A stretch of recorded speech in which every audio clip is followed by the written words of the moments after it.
Hello, everyone, and welcome back to one more session. This time, unlike the earlier sessions, we are doing a repeat with the speaker, none other than Mr. Hemant Rajora. You may notice that just a few weeks ago, we had a session with him on oil and gas, and he had the most number of views. We got a very good feedback.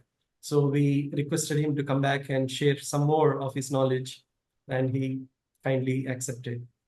So once again, for those who have probably not seen the earlier video, a very brief, quick profile. Mr. Hemant Rajora, he's got a vast experience and he's worked extensively in various Maharatna PSU or MNCs, including IGL, Adani, GAIL, NTPC, etc., and also as a counsel in several law firms. So with that, I want to directly jump into the topic. The topic for today is debarment in public procurement. Let me bring in our speaker. Good evening, Dr. Reddy. Good evening, and thank you once again for accepting and coming back. It was a very wonderful session that we had last time. So we want more from you. So Of let's dive course, right I'm into always. this debarment in public procurement. But let's step back a bit and say, what is public procurement before we talk about debarment? See, basically, the topic is very interesting. It's debarment in public procurement. And public procurement is basically, it has a genesis. It has got a genesis in Article 298 of Constitution of India. It basically gives a right to a government entity, or you can say instrumentality or government, basically a right to enter into contracts with the contractors for furtherance of their business or trade. Similarly, there is a right to contract, but there is also a right not to contract inbuilt into it.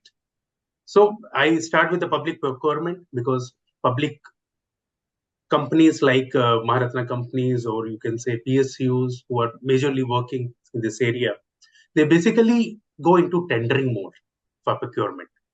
This is basically for works, goods, services, consultancy, because on day-to-day basis, they will be having these. And more going into it, basically that tendering process is the fittest one, which is available there for all government instrumentalities. So coming to that, it happens like, suppose one has to go into tendering, then there are different modes to go into. It can be a nomination basis, where it can be given to one person, but because of Central Vigilance Commission and all, rarely it is used. It has to be justified to a certain extent if large number of vendors are not available. Then you have got open tendering. There you can place it on the website. It can be on your newspaper also. You can invite all the vendors. They can come. There is a bidder eligibility criteria also built into it, so that some good entities can come. They can basically compete for that particular work or goods or services. Then we have got an open competitive for global equipment manufacturing also. So that is also one of the things which is there, because there might be not domestic vendors which are available in abundance. So we have to go for that open global tendering also. These are the aspects which are dealt in public procurement. And it generally happens that due to some economic reasons, efficiency, transparency, you can say uniformity, and even accountability and compliance of laws. It is a very much a system which has been developed where we call it contract and procurement department, which is there, which works on this, and they come up with this tendering, which is basically an invitation to offer. So bids are submitted, pre-bid meeting is held, and there is the entire process which goes on where these bids are open. Sometimes these are single envelope bid where commercial bid and techno-commercial bid are built into it, and the price bid is also into it. So single envelope is there. Sometimes there are two bids, two envelope system is there. So you have got something like there is an envelope which contains a price bid and another envelope which contains unpriced bids. So these are the techniques which generally they come up with. There are certain new techniques which have come. It is reverse auctioning. Generally, it is given to a lowest bidder in procurement. In terms of spectrum or in terms of mines and everything, it can be highest also, very auctioning. So generally, the person who is highest or lowest, whichever the entity wants, then he can basically be there as a base price, And then other entities are given chance for half an hour, 1 hour to compete on internet. That means on online they can bet and they can come to another price which can be lower than that. So this is also some of the techniques which have been used. And some, sure. Just as I said last time, we don't trying to break the monotony here. But I sometimes share my knowledge and I'm invited as a speaker or a trainer for events. And many times the government agencies who are sitting in the audience, when I explain the tendering process to them and ask them the question, is this an offer? And they immediately start saying, yes, we have issued an offer. I say, if you have issued an offer and the first contractor that submits the bid, you should give him the agreement. Why are you not doing that? Because that should be acceptance. Then I have to take them through this process and explain to it. But what I usually talk about when I'm talking about the Constitution are two different articles. One is Article 14. Probably you may have that in your mind as we go forward in relation to the debarment. And Article 21, which is much more applicable for the debarment process. I'll touch on those things later when we come there. But Article 14 talks about equality.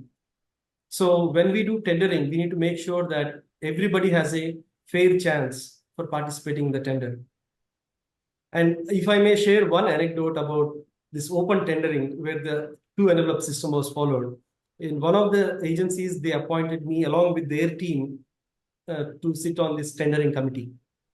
And I'll share a secret where sometimes the committee is rigged and they are favoring you. They want you to get the tender. So they put you as the last envelope and they start opening the financial bits of the others. So somebody has quoted 100 crores, or okay, not that big numbers, but smaller numbers usually. Let's say 10 crores, somebody has said 11 crores, somebody has said 12, and someone had said 9. And they want you to get the tender. So they pick up your tender, you had quoted 12 crores, but the lowest is 9 crores. So instead of reading out 12, they put the paper in front of them and they read 8.5 crores. Because they want to give you the tender. And they show it to the next person in the committee and the third person, and the three of them nod their heads. And then they say, okay, congratulations, Mr. Hemant, you won the tender. Please sit back. We need to discuss some formalities with you. We thank all the participants. So once all the people leave, they ask you to submit the retender with the 8.5 crores. And incidentally, the committee that I was sitting in, we were very transparent. And I said, I'm not going to accept anything like this. And this department was also open to have a proper tendering. Unfortunately, the last financial bid which we opened was the lowest. So I said, immediately, I placed all the financial tenders on the table. I invited all the attendees and said, kindly sign on these financial bids, of all these financial bids. So you know that you have seen the amounts with your own eyes. So I made it totally transparent. In fact, one or two people called me back and appreciated, even though they did not win the tender, that what I had done was a transparent manner. The kind of things that people do sometimes to favor somebody, the extent they go to, I mean, it's very difficult to comprehend in our Indian conditions. Did you ever face something similar to this? Yeah, absolutely. I think this transformation from paper to e-tendering has also happened. Yes. So that has also changed the scenario now. And it was supposed to be like in 1968 and before, the jurisprudence which were there with respect to judicial review also, where these tendering decisions were taken as it is prima facie, whatever executive has done, union or state, that is something which is final. They can't enter into the procedure.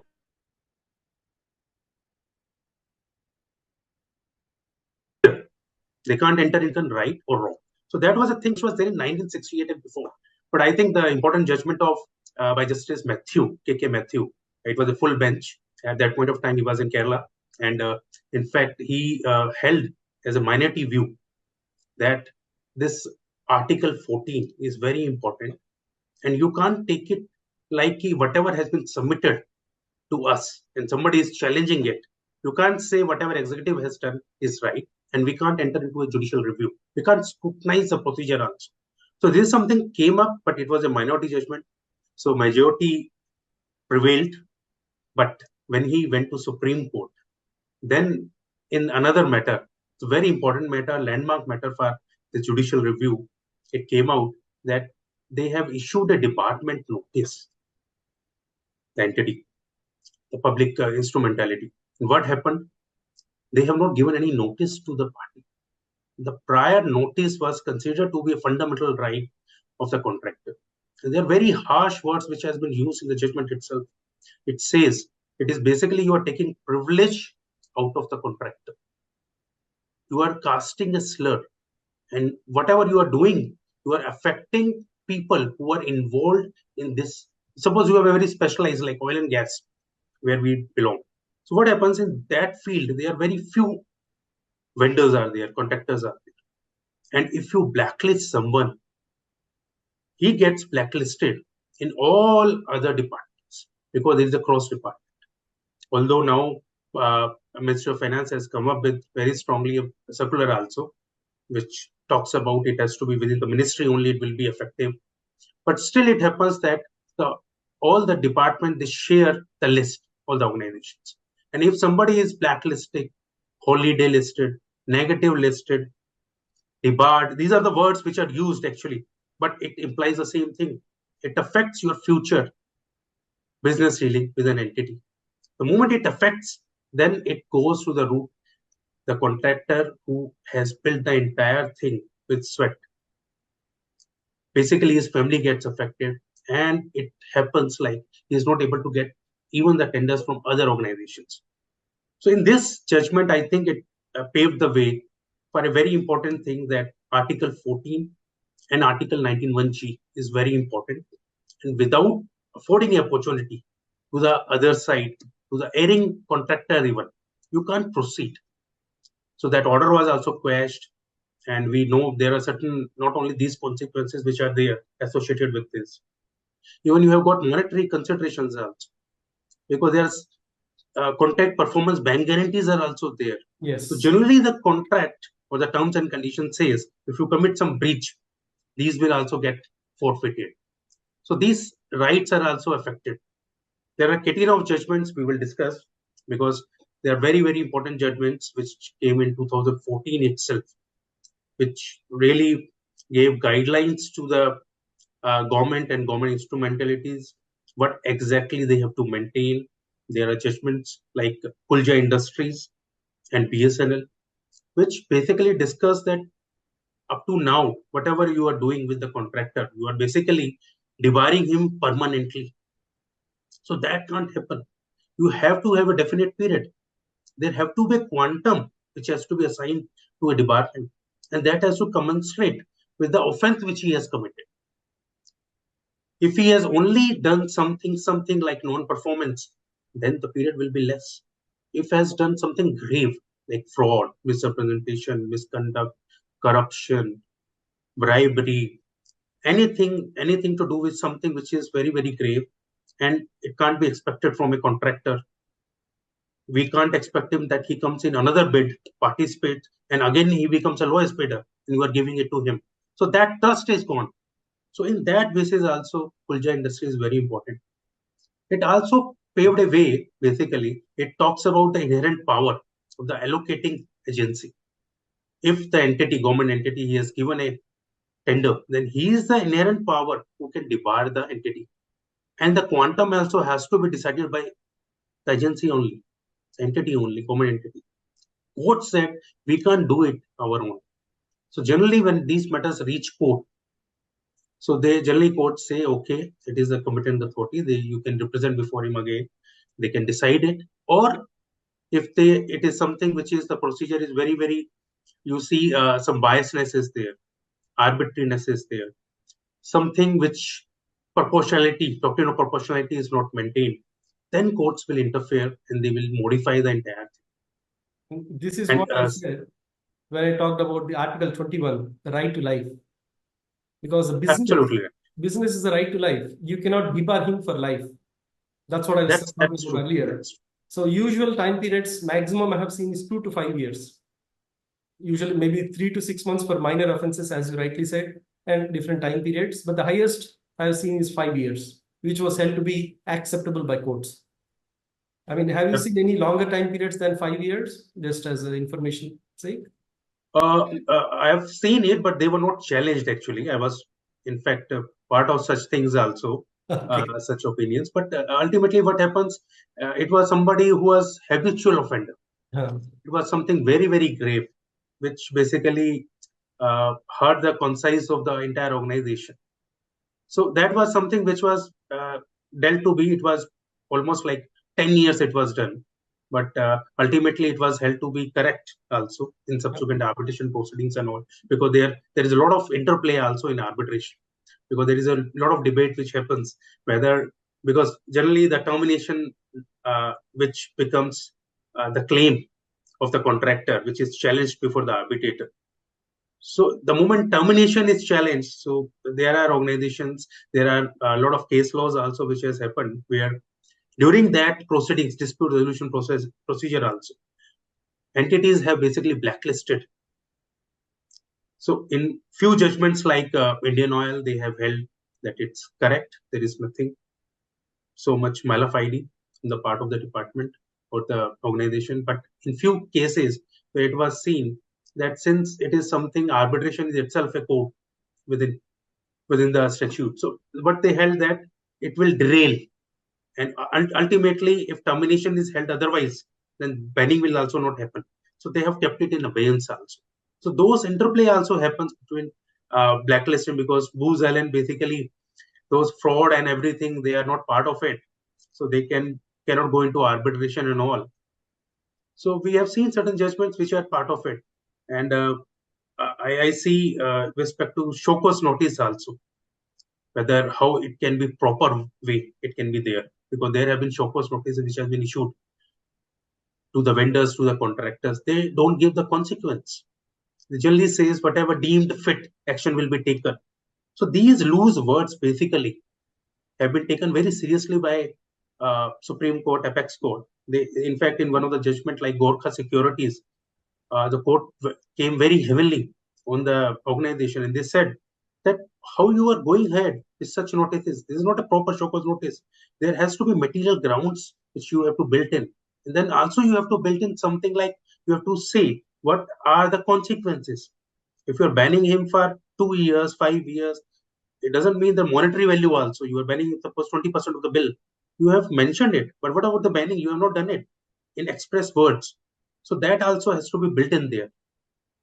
So I think from there the jurisprudence has happened in such a way that now today, while drafting show cause notice also, organization is basically doing it in-house and also taking help of outside expert also. So that is very much needed, because ultimately it goes to the court and it may have a judicial scrutiny, which may have a consequential because it will become a precedent actually. And you have to have a banning policy that is very, very important, that has been held in all the latest judgment. Pulja also specifies it, and then we have got some judgments like Patel Engineering, where even the personal hearing is mandatory or not. That aspect was also discussed, because generally what happens, you give a show cause notice, the reply is there, then party asks a personal hearing, and he goes to court and say there is no personal hearing given to me. So in judgments also it has been said, since you are given a chance to reply, you are given a written reply also. That's enough. There is no need for any such thing like personal hearing. But to be fair to the organization and to the because they are the important stakeholders, it is always important that if such request is made, the organization should basically give very importance to it and ask the contractor to be there, so that there might be certain circumstances where he is not able to explain in written reply, he can explain those things also. Then we have seen few organizations which has developed a very good system where they have placed a appellate authority also within the organization. It may be the director or the CMD, head of the organization, where in fact it is done, then the review can be made before them. So it gives a very fair play. It gives something to the contractor also to explain the position. These are, I'll say, more of a evolved out of the principles of natural justice. because you need to hear the other party before you decide. And that's where many people fail to understand the basic fundamentals. So interesting topics and interesting judgments. As always, we are short of time for 15 to 20 minutes. This is about how deep we can go, but we are craving for more from you. So maybe you could spend a minute or two as a closing remarks and share something that which would be useful. I think there are certain burning issues are also there, which are very important to uh, organizations who are basically doing the tendering and all. Like cross department, I see it is very issue which one has to deal with it. And another is, I think, the interplay between arbitration and uh, writ jurisdiction. So that also happens sometimes. Then even with respect to collusive biddings, bid rigging. Now, since Competition Commission of India has come, it is already there, and there are provisions into it. So I think those aspects are also in the jurisdiction of them also.